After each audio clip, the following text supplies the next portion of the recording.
এই ভিডিওতে সম্প্রচারিত সমস্ত বক্তব্য বক্তার নিজস্ব মতামত। এর জন্য চ্যানেল কর্তৃপক্ষ কোনোভাবেই দায়ী নয়। না না, এক্ষুনি তুমি বললে তোকে কেউ বাঁচাতে পারবে হ্যাঁ, তুমি আমাকে কেউ বাঁচাতে পারবে না কি আমায় মেরে ফেলবে সেটা পরের কথা। আজকে ফোন দিচ্ছি, শুনে 27 তারিখে ফোন করে আমাকে ধমকি মারে যে তুই জানিস না আমার এখন পজিশন কোথায়, তোকে আমি কাউকে মানবো না, আমি তোকে শেষ করে দেবো, তোকে মেরে ফেলবো, তোর কোনো বাবা তোকে বাঁচাতে পারবে না। যখন অভিযোগ করেছে তা আমি তো এটা আদালতে যাক না, সত্যি মিথ্যা যাচাবে যদি আমি বলে থাকি তাহলে আমার শাস্তি হবে। আজকের ডেটে বিজেপির পাওয়ারে রয়েছে, তুই জানিস না আমি কি করতে পারি তোকে। আরে দাদা, আপনার বিজেপি পাওয়ার, আপনি বিজেপিতে থাকুন, টিএমসিতে থাকুন, সিপিএমে থাকুন, আমার তাতে কিছু এসে না। আমি যখন কিনেছি 2018 সালে, তখন আমি বিজেপি করতাম না, তখন আমি পার্টিও তৃণমূলটাও করতাম না, এটাই ও দুর্ভাগ্য জানে। বউ বাচ্চা বাড়িতে রয়েছে, আমার ফ্যামিলি রয়েছে, মানে প্রতি মোমেন্টে আমি একটা আতঙ্কে রয়েছি। অন্যান্য আননোন নাম্বার দিয়ে কলে ধমকি, সব রকমভাবে ধমকি মারছে। বিজেপির নাম করে ডানকুনির স্টেশন পল্লীর এক ব্যবসায়ীকে প্রাণনাশের হুমকি, ডানকুনি থানায় লিখিত অভিযোগ দায়ের। এই মুহূর্তে আমরা ডানকুনি পুরসভার 15 নম্বর ওয়ার্ডের স্টেশন পল্লীতে সেই ব্যবসায়ীর বাড়িতেই রয়েছি এবং যেমনটা জানতে পারছি এই হুমকির পর থেকেই যথেষ্ট আতঙ্কে রয়েছে এই ব্যবসায়ীর পরিবার। আমরা সরাসরি কথা বলবো, এখানে রয়েছেন সপ্তর্ষি কাঞ্জিলাল, যিনি ইতিমধ্যেই ডানকুনি থানা, পাশাপাশি বিজেপির রাজ্য সভাপতি, তাকেও তিনি অভিযোগ করেছেন। বলছি কি অভিযোগ আপনার? দেখলাম ডানকুনি থানা এবং এমনকি বিজেপির রাজ্য সভাপতিকেও আপনি অভিযোগ করেছেন, কি অভিযোগ আপনার? দেখুন, অ্যাকচুয়ালি অভিযোগটা এসছে গত 4 জুলাই। আমি আমার একটা পারিবারিক ব্যাপারে, মানে আমার যে বাবার যে প্রপার্টিটা রয়েছে সেটা নিয়ে আমি আমার দিদি আর জায়মুর নামে একটা সিভিল কেস করি। এটা 4 জুনে আমি সিভিল কেসটা করি।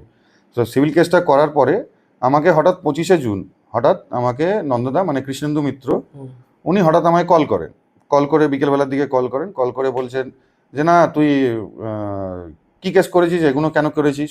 আমি বললাম দাদা কেস করেছি তো আমি তো দিদি জায়মুর নামে কেস করেছি। বলছে না ওই প্রপার্টিটা আমি কিনেছি, ওই প্রপার্টিটা আমার কেনা, ওটা আমার প্রপার্টি। বললাম তোমার প্রপার্টি মানে? আমি নিজেই জানি না তোমার প্রপার্টি। আজকে যেখানে আমি বাস করছি, আমার যেখানে বসস্থান, তো আমি নিজেই জানলাম না, আমি কোথাও সইও করলাম না, কিছুই করলাম না, আর প্রপার্টি তোমার হয়ে গেল। বলছে দেখ অত করে কথা বলে লাভ নেই, তুই তাড়াতাড়ি কেস উইথড্র কর, দিয়ে ফোন কেটে দেয়। তারপরে আবার ফোন করে 5 মিনিট বাদে আবার ফোন করে তখন আমায় পুরোপুরি রীতিমতন ধমকি মারে।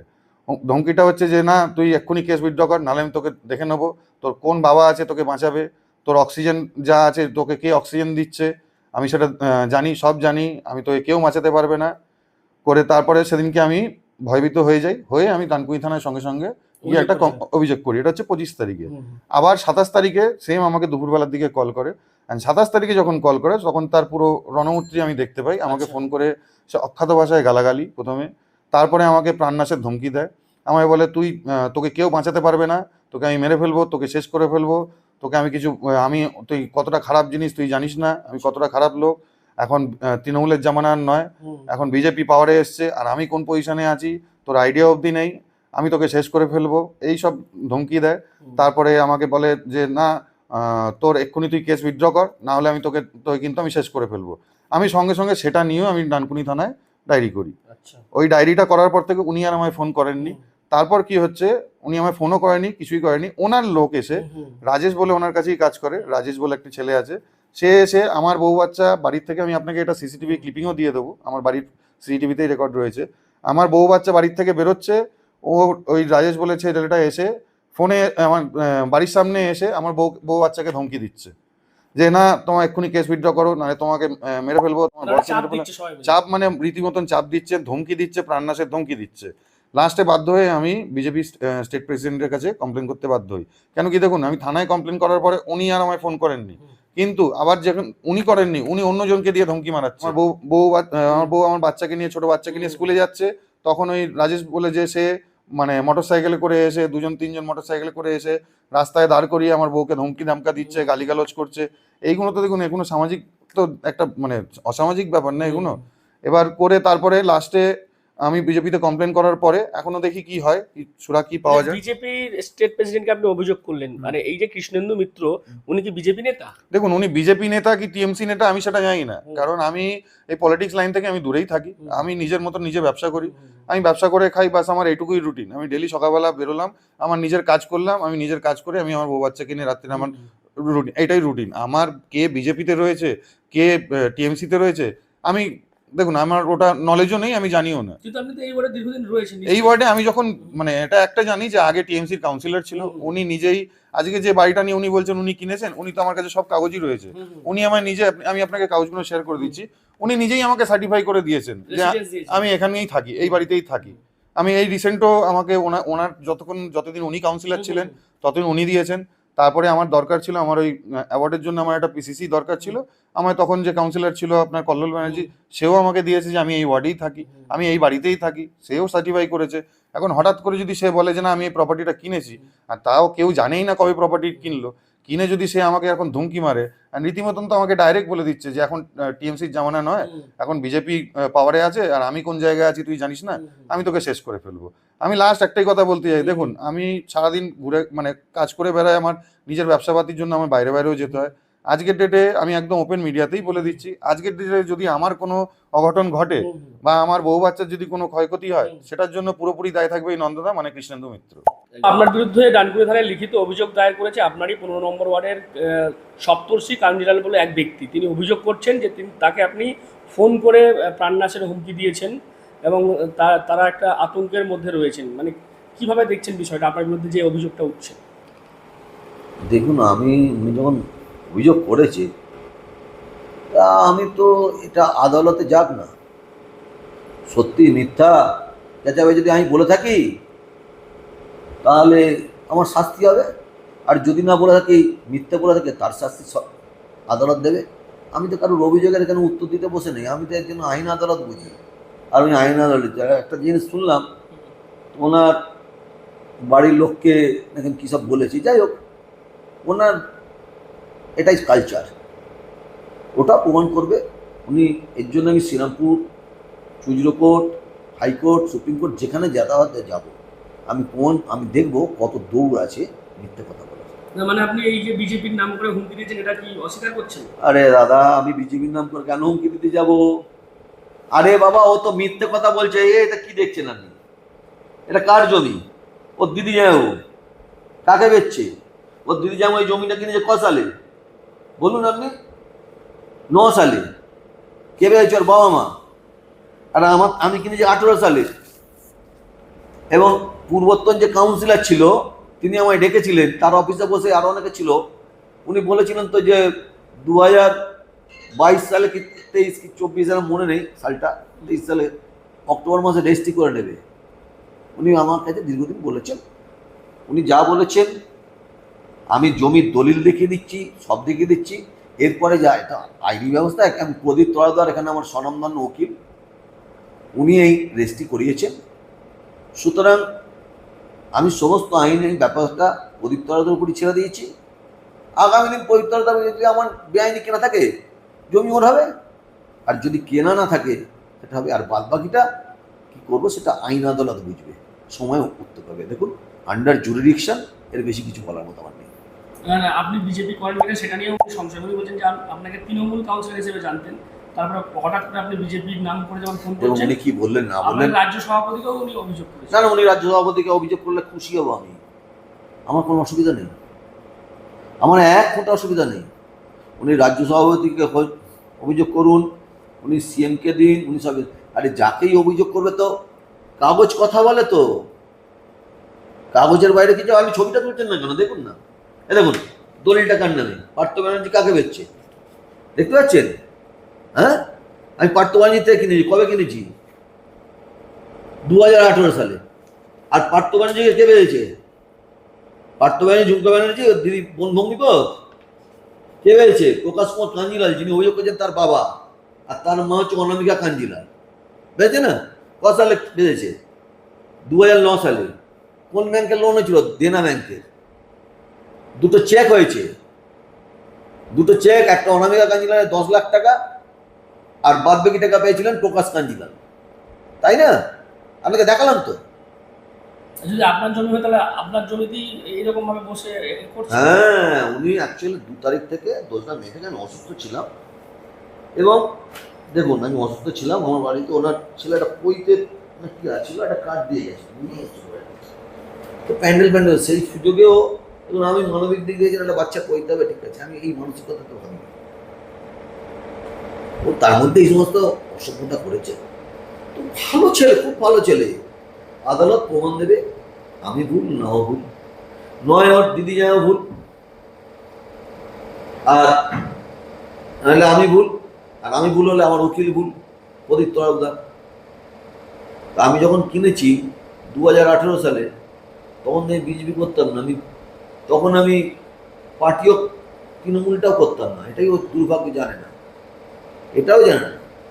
আমি সেকেন্ড টাইম ডানকুনি পৌরসভার কাউন্সিলর জোড়া পাতায়, তৃণমূলের নয়, এটাই জানে না, ঠিক আছে। আর বাদ বাকি কাগজ যা আছে আদালতে প্রকাশ হবে। আপনি যে বিজেপি করেন এখন, কি মনে হয় আপনার বিজেপি করি না? আমি তো রাজনীতিই করি, তাতে কি অসুবিধা হয়েছে? রাজনীতি করি বলে কি আমি খাবো না? রাজনীতি করি বলে কি আমি গান গাইবো না?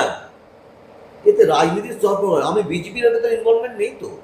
তাহলে বিজেপির নাম করে ফোন করছেন, হুমকি ওর ভালো লাগছে তাই হচ্ছে, করছে। আপনারও মনে হচ্ছে আমাকে বলতে ভালো লাগে তাই আপনি বলছেন, আপনার মনে হচ্ছে আমি একবার নাম বলিনি, আমি 10 বার বিজেপি করলেন, মানে আপনিও বিজেপিকে ভয় খাচ্ছেন। না, অ্যাকচুয়ালি আমরা দেখেছিলাম আপনি বিজেপি যোগদান করলেন, অথচ পৌরসভা ভোটে যখন দেখা গেল তখন বিজেপির প্রতীকে আপনি লড়াই করলেন না, হ্যাঁ, নির্দলেই আপনি আবার দাঁড়ালেন। ঠিক বলেছেন।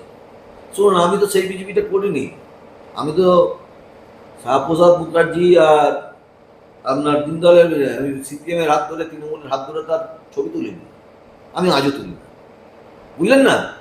এখন আপনার বিজেপিকে দেখে খুব ভয় লাগছে, আপনার লাগতেই পারে, নাহলে আমাকে দেখে একটা কিছু ভয় লাগে, যেগুলো কিছু হচ্ছে তো, তাই আপনার মধ্যে বারবার এই কথাটা বেরোচ্ছে। দেখে আপনি বলেছেন, ভালো করেছেন, এর জন্য আপনাকে ধন্যবাদ। আর আপনার কিছু জিজ্ঞেস করার আছে? না, এগুলোই না, যদি জিজ্ঞেস করেন তাহলে কি আপনি এবারে ওই যেহেতু আপনার ভাবমূর্তি নষ্ট হলো না, আমার কোনো ভাবমূর্তি নষ্ট হয়নি, শুনে রেখে দিন। সেগুন গাছের কাটে না, সেগুন কাটি হয়, 6টা কাটা হয়। আপনি খবর করেছেন, আর যিনি বলছেন তাদের ভাবমূর্তি নষ্ট হবে, আমার কাছে ভাবমূর্তি নষ্ট হবে? আমার তো এই নিয়ে 1000 লোক ফোন করে বলেছেন, নোংরা তুমি কিছু বলো, নোংরা কিছু বলো, আমি তো বলতে চাইনি। আপনি আমার 2-3 বার ফোন করেছেন, আমিও আপনাকে ফোন করেছি, আপনাকে দেখিয়ে দিলাম তো। শুনুন, প্রমাণ কথা বলে, মানুষ কথা বলে না, কাগজ কথা বলে।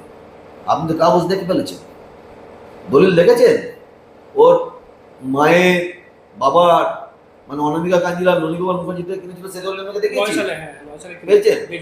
আচ্ছা, প্রশান্ত কাঞ্জিলালকে ওর মা গিফট করেছে, সে দলিল দেখেছেন? তা আমাদের সব দিকগুলোই আছে, পর্চাটাও আছে। ভুল আমার একটা হয়েছে, ওই যদি আমি অসুস্থ না হতাম আর ওই পৈতের জন্য ম্যারাপ বাঁধতে না দিতাম, দেখতে আমি অসুস্থতা হতো না। ওই বাঁধতে দিয়েছি মানবিক খাতিরে, এটাই করেছি। সভ্যতার দুর্বলতা নয়, মনে রাখবেন। জান না, go to the court, I wait for that day will become today tomorrow, don't take otherwise. আপনি আমার সম্বন্ধে এরকম যত করুন নেগেটিভ প্রচার করুন, আমার কোনো প্রবলেম নেই। না, আমার নেগেটিভ প্রচার না না, আপনি করুন, আমি বলছি, আপনার নামে লিখিত অভিযোগ আমি আপনাকে বলছি। এবং আমার আরো ভালো লাগছে যে ডানকুনি থানায় একটা ডায়েরি হলো, আপনি সঙ্গে সঙ্গে জেনে গেলেন। আজকে কতগুলো ডায়েরি হয়েছে আপনি ওটা জানেন না। যাই হোক, আপনাকে যারা সহযোগিতা করেছে তাদেরকে ধন্যবাদ, আপনাকে ধন্যবাদ, আর না, যে যিনি অভিযোগ করেছে যিনি অভিযোগ করেছে তাকেও ধন্যবাদ। আমি 3 জনকে ধন্যবাদ দিচ্ছি। আমাদের পক্ষে তো সবার এ বাবারে, আমি আপনাকে কি আপনাকে খারাপ তো বলিনি, আমি বলছি যে অভিযোগ করেছে সেই আমাদের। আরে আমরা কি বললাম আপনাকে, আপনি ডায়েরি হয়েছে জানতে পেরেছেন, এর জন্য ধন্যবাদ। যিনি অভিযোগ করেছেন তার জন্য ধন্যবাদ, আর আপনাকে যে সহযোগিতা করছে তার জন্য ধন্যবাদ। আমি প্রত্যেককেই ধন্যবাদ দিচ্ছি এই জন্য। আপনিও তো সহযোগিতা করলেন ইন্টারভিউ। হ্যাঁ, আমি তো ইন্টারভিউ দেওয়ার জন্য, আমি শুনুন, আমি ইন্টারভিউ সহজে দিতে চাই না এই ব্যাপারে, কারণ এটা আন্ডার জুডিশিয়াল। কিন্তু আমার মনে হলো মানুষের কাছে মিথ্যে একটা জিনিস যাচ্ছে, তাই আপনাকে দেখে আপনি বলাতে, আমি আপনাকে 2 বার রিফিউজ করেছি, আপনি অস্বীকার করতে পারবেন না। 3rd টাইম আপনাকে বললাম আপনি আসুন, আপনি খালি দলিলগুলো দেখে যান, আর বাদ বাকি পেমেন্টের কি আছে সেটা আপনাকে আমি দেখিয়েছি, ছবিটা দেখাইনি। সেটা ঠিক আদালতে পৌঁছে যাবে, সময়ে পৌঁছে যাবে, সে রাস্তা তৈরি হচ্ছে। তবে এইরকমই অভিযোগ কিন্তু উঠছে নন্দ অর্থাৎ কৃষ্ণেন্দু মিত্রের বিরুদ্ধে, এবং এই কৃষ্ণেন্দু মিত্র তিনি বিজেপির পরিচয় দিলেও যেমনটা আমরা দেখে এসেছি এই রাজনৈতিক পরিবেশে ডানকুনিতে, প্রথমে যখন পুরসভা গঠন হয় 2009 থেকে 14, তখন তিনি তৃণমূলের প্রতীকে যেতেন, তৃণমূলের কাউন্সিলর ছিলেন। তারপর দেখা যায় তিনি দ্বিতীয় টার্ম যখন হয় পুরসভা নির্বাচন, তখন তিনি জোড়া পাতা অর্থাৎ নির্দল প্রার্থী হয়ে যেতেন, এবং তারপর দেখা যায় 2021 সালের আগে তিনি বিজেপিতে যোগদান করেন। যদিও আমরা দেখি দিলীপ ঘোষের হাত দিয়ে তার বিজেপিতে যোগদান করার কথা থাকলেও মিলন সংঘ বাটে নাটকীয়ভাবে তিনি সেখান থেকে চলে যান, বিজেপিতে যোগদান করেন না। পরে আবার তিনি বিজেপিতে যোগদান করেন বিজেপির শীর্ষ নেতাদের হাত ধরে। তারপর আবার দেখা যায় যখন 2021-এর পরে যে নির্বাচন হয় পুরসভার, তখন কিন্তু আবার তিনি বিজেপির প্রতীক ছাড়াই নির্দল প্রার্থী হয়ে আপেল অর্থাৎ বিজেপিতে যোগদান করলেন কৃষ্ণেন্দু মিত্র, কিন্তু বিজেপির প্রতীক তিনি নিলেন না, নির্দল হিসেবে দাঁড়ালেন, অথচ তিনি দেখা গেলেন হেরে গেলেন। তারপর থেকে তিনি কিন্তু আর সেইভাবে সক্রিয়ভাবে তাকে বিজেপিতে দেখা যায়নি। তারপর আবার 2026-এর যখন নির্বাচন চলে এলো এই বিধানসভা, তখন তাকে আবার বেশ কয়েকটা জায়গাতে দেখা গিয়েছিল বিজেপির হয়ে প্রচার করতে। সামগ্রিকভাবে এই পরিস্থিতির মধ্যে দিয়েই তার বিরুদ্ধেই অভিযোগ উঠছে যে তিনি বিজেপির নাম করে ব্যবসায়ীকে প্রাণনাশের হুমকি দিচ্ছেন, এবং জানিয়ে ইতিমধ্যেই এই ব্যবসায়ী সপ্তর্ষি কার্ডিনাল ডানকুনি থানা এবং তার পাশাপাশি বিজেপির রাজ্য সভাপতিকে অভিযোগ করেছেন, এবং তিনি আশা করছেন যে তারা সুবিচার পাবেন, এবং যেভাবে রাজ্য সরকার বলেছে যে জিরো টলারেন্স নীতি, কেউ যদি কোনো রকম অন্যায় করে তার বিরুদ্ধে ব্যবস্থা নেওয়া হবে। এখন দেখার এই কৃষ্ণেন্দু মিত্র বিষয়ে কি ব্যবস্থা নেয় রাজ্য সরকার, বা তাদের এই বিজেপির যে রাজ্য সভাপতি রয়েছেন তারা কি ব্যবস্থা নেয়, সেদিনই নজর থাকবে আমাদের। আপনারা নজর রাখুন ডিএনএন বাংলায়। ডিএনএন বাংলা সবার মনে, সবার ফোনে।